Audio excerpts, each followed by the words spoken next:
Retour sur le plateau de Smart Job avec Working Progress et Jérémy Cléda, cofondateur de Welcome to the Jungle. Bonjour Jérémy, je suis très très heureux de vous retrouver, comme chaque jour. Chaque jour, une entreprise dans la première partie de Working Progress, puis une start-up. Alors avec qui êtes-vous venu? Qui allez-vous nous présenter aujourd'hui dans cette entreprise? Aujourd'hui, on avait envie de parler d'onboarding. C'est le sujet du jour, d'ailleurs. Exactement, c'est ce qui veut dire clairement intégration, en tout cas arriver dans l'entreprise. Et pas que, d'ailleurs, parce qu'on est dans un contexte où l'arrivée, mais aussi le départ, a son importance. Et donc, j'ai proposé à Alexandre Grenier, qui a créé Workello en 2017. Bonjour Alexandre. D'en parler avec nous. Avec Mathieu Cochet, vous avez créé Workello il y a 3 ans. Le sujet, d'ailleurs, quand on vous lit votre site, c'est réinventer l'expérience d'arrivée dans l'entreprise et de départ au sein de l'entreprise. En fait, le sujet de mobilité. Exactement. En fait, Workello, donc on a créé une solution qui permet de faciliter la gestion des mobilités des collaborateurs, donc de leur arrivée dans l'entreprise. Donc on commence à communiquer avec eux avant même qu'ils soient dans l'entreprise, et puis on va les accompagner tout au long de leur montée en compétences dans l'entreprise. Et puis après aussi, on va accompagner chaque mouvement, donc la mobilité interne et le départ. J'ai vu qu'en lisant la presse attentivement avant de démarrer Smart Job, qu'il y avait eu beaucoup de tristesse de ne pas pouvoir organiser les pots de départ. Je ne sais pas si vous avez vu ça, qu'il y avait des pots de départ organisés pour des collaborateurs. C'est un moment très important quand on quitte. Ça n'a pas pu avoir lieu. Oui.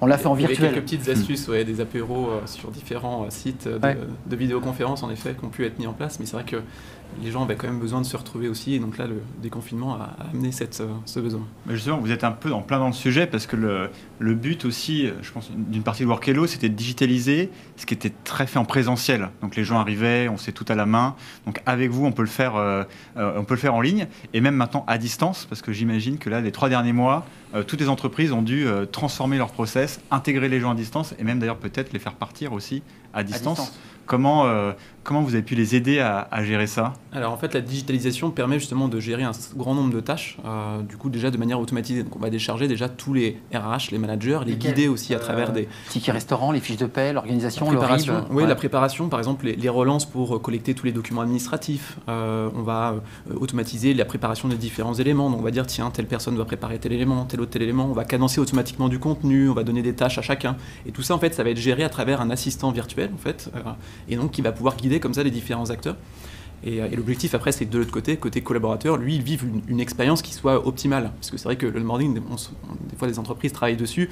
Il y a certaines personnes qui connaissent un bon onboarding, mais le sujet aussi, c'est de donner cette expérience à tout le monde. Et donc le digital permet justement de généraliser en fait ces bonnes pratiques liées à l'intégration. Et comment alors? Parce que moi, par exemple, il y a une stat qui m'a toujours frappé en France, qui est qu'il y a 4% des gens qui quittent leur job le premier jour. Donc c'est une stat, oui, c'est vrai. C'est un chiffre qui est effrayant. En plus, quand on sait le coût que représente le recrutement, le process, le temps qu'on y met, c'est énorme. Alors comment vous arrivez à convaincre? Parce que il y a plein d'entreprises, je trouve, qui ne consacrent pas suffisamment d'énergie à ces premiers instants. Comment vous arrivez à les convaincre d'y consacrer du temps, un peu d'argent aussi, pour que ça se passe bien? Est-ce qu'on arrive à mesurer un ROI déjà, derrière? Il suffit de se mettre à la place du collaborateur. Ça arrive qu'on ait 3 mois de préavis pour arriver dans l'entreprise. Il peut se passer 3 mois où il n'y a aucune communication qui se passe entre l'entreprise et du coup, la motivation la perd. La communication, la motivation. Cette structure, elle est importante. Il ne faut pas laisser trop de temps. Exactement. Et communiquer régulièrement avec lui. Ça, c'est une bonne pratique vraiment à mettre en place. Donc, c'est ce qu'on appelle déjà le connecter en fait un petit peu. Exactement. Et puis après, il y a différentes métriques qu'on peut suivre justement, puisque en fait, travailler aussi sur l'intégration, ça permet d'améliorer la marque employeur, puisqu'en fait, c'est la première expérience qu'on fait vivre aux collaborateurs, donc autant qu'elle soit au niveau de ce qu'on souhaite mettre en place dans l'entreprise. Et puis après, il y a aussi des enjeux de montée en compétences, parce que voilà, un exemple tout simple, lorsqu'on est vendeur en magasin, si on arrive à être opérationnel en 2 semaines au lieu de 2 mois, eh bien, il y a aussi des enjeux après au niveau d'une entreprise assez importants. Donc travailler sur l'intégration, ça a vraiment tout son sens pour l'entreprise, et il y a des vrais chiffres derrière. Je me permets, quand on rentre dans une entreprise, finalement, ce dont on a besoin, c'est d'humain. Très souvent, c'est très inhumain. On remplit des documents, on n'a pas de... Comment on fait ça pour y mettre, finalement, pour cette première journée, ne soit pas un cauchemar, mais un petit moment où, au moment où on se dit, je suis vraiment content d'y être. En fait, il faut essayer de responsabiliser, parce que le manager, par exemple, lui, il a plus d'100aine de tâches à réaliser sur un onboarding en moyenne. il ne le sait pas. Quand on demande justement au manager, listez-moi les tâches que vous devez faire, il le sait pas. Donc déjà, au moins guider les personnes qui vont être dans l'entourage pour justement faire en sorte d'accompagner le collaborateur. Donc par exemple, ça passe par envoyer un petit message 4-5 jours avant l'arrivée du collaborateur par le manager. C'est sympa, ça permet d'accueillir, de sentir qu'on est attendu. Faire des points réguliers aussi avec le collaborateur. Pour le manager, c'est pas grand-chose, mais au moins le mettre en processus en interne permet de s'assurer que tout ça se passe bien et que le collaborateur soit satisfait.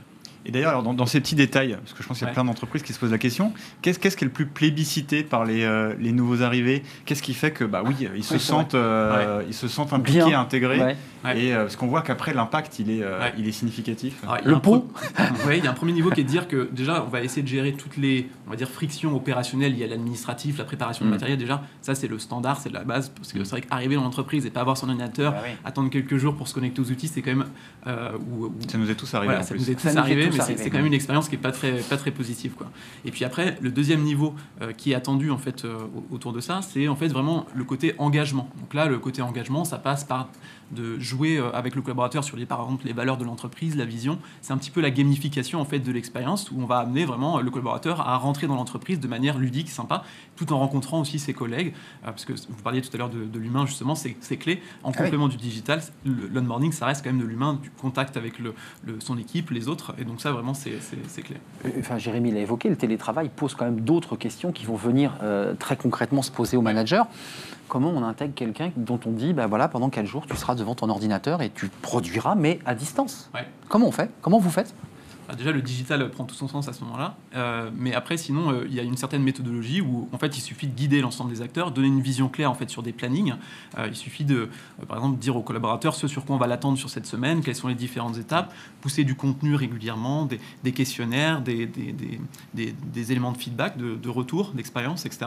Ça, c'est des choses qui sont, on va dire, des bonnes pratiques pour justement faire en sorte d'engager le collaborateur. Pas de réunion d'intégration, c'est-à-dire obliger les gens à, malgré tout, dans cette période de déconfinement, à se voir physiquement, pouvoir se regarder, c'est tellement difficile de parler devant un ordinateur. Vous l'imaginez ça, de créer malgré tout un point de rassemblement, un point de rencontre? Alors c'est vrai que là on rentre dans une phase où on mixe un peu justement le digital avec aussi des rencontres parce qu'on a le droit de se retrouver en entreprise. Donc ça c'est vrai que c'est un moment que beaucoup de collaborateurs attendaient, notamment ceux qui ont pu être intégrés au moment du confinement. Donc c'est vrai qu'on ne peut pas non plus remplacer le contact humain par que du digital. Donc il faut justement être guidé sur le processus grâce au digital, mais après le contact humain reste présent. Et d'ailleurs, c'est vrai que là, on parle beaucoup d'onboarding. Malheureusement, le contexte peut-être dans les prochaines semaines nous faire parler d'autres choses. D'ailleurs, vous parlez de cross-boarding, qui est le fait de changer de poste au sein de l'entreprise. Ça va peut-être arriver, d'ailleurs, pour pallier un peu les besoins d'entreprise qui est en difficulté et aussi de départ. C'est des sujets, on en parlait d'ailleurs il y a 2 jours, un peu tabou dans l'entreprise. Et est-ce que justement, digitaliser un peu le process, accompagner l'entreprise là-dessus, ça peut les aider à rendre ça un peu plus fluide et surtout plus valorisant pour les personnes qui vont partir? En effet, en fait, nous, on a maintenant pas mal d'entreprises qui utilisent notre solution, donc on a beaucoup de volume, donc on voit des tendances générales qui se dégagent. Donc, sur la partie onboarding, c'est certain que du coup, les volumes ont drastiquement baissé depuis le mois de mars. Cross-boarding, par contre, la tendance est vraiment à la hausse. De notre côté, en tout cas, c'est une fonctionnalité qui est de plus en plus sollicitée. On réorganise, on replace des collaborateurs sur d'autres postes. Exactement, c'est ça. Et donc, changement même par exemple, il y a des gens qui reviennent d'expatriation, par exemple. Oui, bien sûr. Et voilà, du coup, ça, c'est des collaborateurs qu'on va réintégrer dans des nouveaux locaux, dans des nouvelles structures. C'est presque un nouvel onboarding, quoi. C'est ça, c'est un nouvel onboarding. Souvent, on pense en fait qu'ils n'ont plus rien à apprendre parce qu'ils sont déjà dedans, mais en fait, c'est un nouveau département, un nouveau métier. Et la partie après offboarding, donc départ des collaborateurs, ce qu'il faut retenir, c'est que il y a beaucoup d'entreprises potentiellement qui vont devoir se séparer d'un certain nombre de collaborateurs, même des gens, par exemple, qui étaient en stage, en alternance, qu'ils auraient bien voulu garder en temps normal,